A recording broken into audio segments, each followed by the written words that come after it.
नमस्कार दोस्तों, आपका स्वागत है आपके अपने YouTube channel handicap government job में। दोस्तों आज इस वीडियो में मैं आपको बताऊंगा कि हैंडीकैप से जुड़े कुछ इंपॉर्टेंट क्वेश्चन होते हैं, जैसे कि हैंडीकैप कौन सी कैटेगरी से संबंध रखते हैं। आपकी काफ़ी सारी कैटेगरी होती है, जैसे कि OH, LD, VH, VI, HI, HH, MD। ठीक है, जब भी आप गवर्नमेंट जॉब के एप्लीकेशन फॉर्म भरते हैं, किसी भी तरह का एप्लीकेशन फॉर्म निकलता है गवर्नमेंट जॉब में, तो आपको वहाँ पर ये कैटेगरी भरनी होती है, आपसे कैटेगरी वहाँ पर पूछी जाती है। तो इस कैटेगरी से संबंधित कुछ इंपॉर्टेंट क्वेश्चन देखेंगे जो आपके दिमाग में आते हैं और आप जानना चाहते हैं कि आखिर आपकी कैटेगरी है क्या। तो दोस्तों इस वीडियो में खास बात यह है कि जो MD कैटेगरी होती है, यानी कि मल्टीपल डिसेबिलिटी, वो किस किस तरह की कैटेगरी होती है, उसमें कौन कौन हैंडीकैप आते हैं। तो एग्जाम्पल के साथ मैं आपको ये क्वेश्चन यहाँ पर इसका जवाब देने की कोशिश करूँगा। अगर आपने चैनल को अभी तक सब्सक्राइब नहीं किया तो आप चैनल को सब्सक्राइब कर लीजिएगा। ये हमारा चैनल है, आप ही के लिए है, तो ये चैनल आपका ही है, हैंडीकैप गवर्नमेंट जॉब। ठीक है, ये चैनल का नाम है। आप इस नाम से इस चैनल को सर्च कीजिएगा यूट्यूब पर और इस चैनल को सब्सक्राइब कर लीजिएगा। साथ में लगा बेल आइकन भी दबा लीजिएगा ताकि हर एक वीडियो को नोटिस आप तक मिलता रहे। तो चलिए शुरू करते हैं। ये मेरी वेबसाइट है, आप इस वेबसाइट पर आके इस नोटिफिकेशन को डाउनलोड कर लीजिए या फिर इसको पढ़ लीजिएगा। तो चलिए बात करते हैं हैंडीकैप कैटेगरी के बारे में।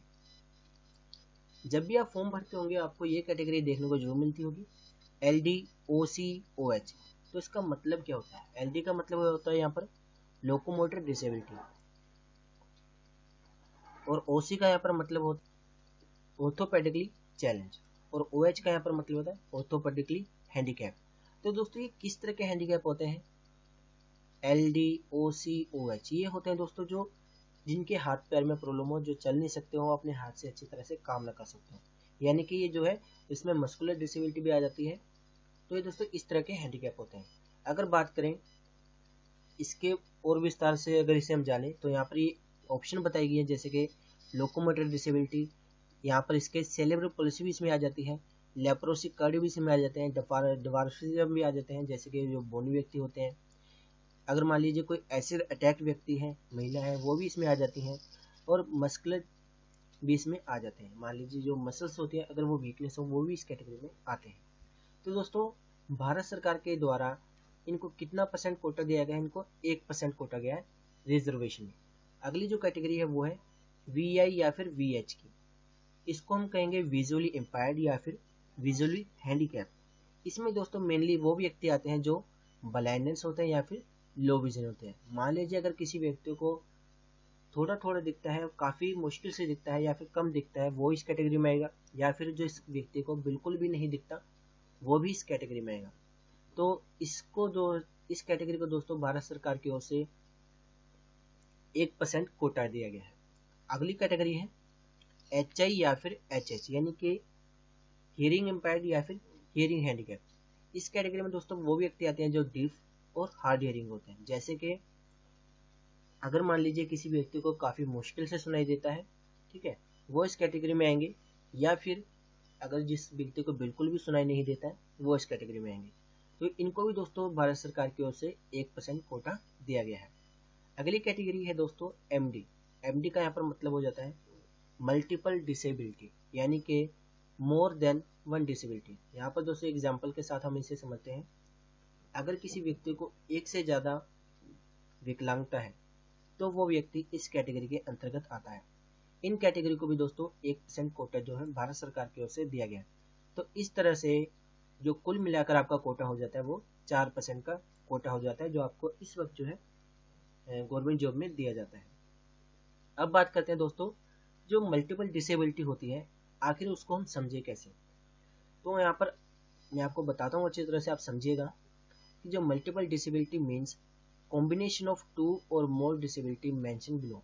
यहाँ पर ये बताया गया, मान लीजिए यहाँ पर जितनी भी कैटेगरी की विकलांगता दी गई है, यहाँ पर अगर मान लीजिए आपको कोई 2 विकलांगताएं हैं तो आप मल्टीपल डिसेबिलिटी के अंतर्गत आते हैं। इसका सीधा सा मतलब हिंदी में एक नॉर्मल समझ लीजिए, अगर कोई व्यक्ति है उसको 2 अलग अलग तरह की जो मान लीजिए विकलांगता है तो वो मल्टीपल डिसेबिलिटी में आता है। जैसे कि मान लीजिए अगर कोई व्यक्ति है बोना है और उसी के साथ उसको ब्लाइंडनेस भी है तो भी इस कैटेगरी में आ जाएगा। ठीक है, अगर मान लीजिए कोई व्यक्ति लेप्रेशन पॉलिसी में आता है, इस तरह का हैंडीकैप है और उसको मेंटल इलनेस भी आ जाती है, ठीक है, तो भी वो इस कैटेगरी में आ जाता है। तो ये दोस्तों जो मैंने इन्फॉर्मेशन ये कहाँ से उठाई है, आपको पता होगा एक फॉर्म निकला था जॉब का, DRDO का था शायद, तो DRDO में जो एप्लीकेशन फॉर्म निकला था नोटिफिकेशन, उसी में ये दी गई थी, ठीक है। आप जब भी किसी फॉर्म को भरें गवर्नमेंट जॉब को, तो आप उसको एक बार उसके नोटिफिकेशन को भी जरूर देख लें, क्योंकि उसमें हैंडीकैप से जुड़ी काफ़ी इंपॉर्टेंट जानकारी दी होती है। अगर आप चाहे तो अपने चैनल को भी सब्सक्राइब कर लीजिएगा, इस चैनल को मैं आपको जितनी भी गवर्नमेंट जॉब होती है उनके बारे में आपको बता देता हूँ, जितने उनमें इंपॉर्टेंट बातें लिखी होती हैं।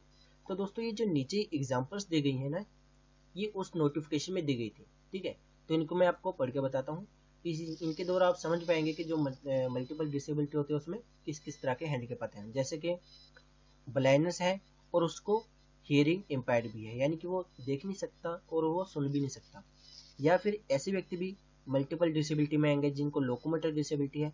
अब वो किसी भी तरह की हो सकती है, मान लीजिए OA, OL, BA, BL, OAL, BLOA, BLA। अभी दोस्तों आखिर शॉर्ट फॉर्म है क्या, तो इनका मतलब यहाँ पर लिखा गया, मैं आपको थोड़ी देर में इनका मतलब बता देता हूँ।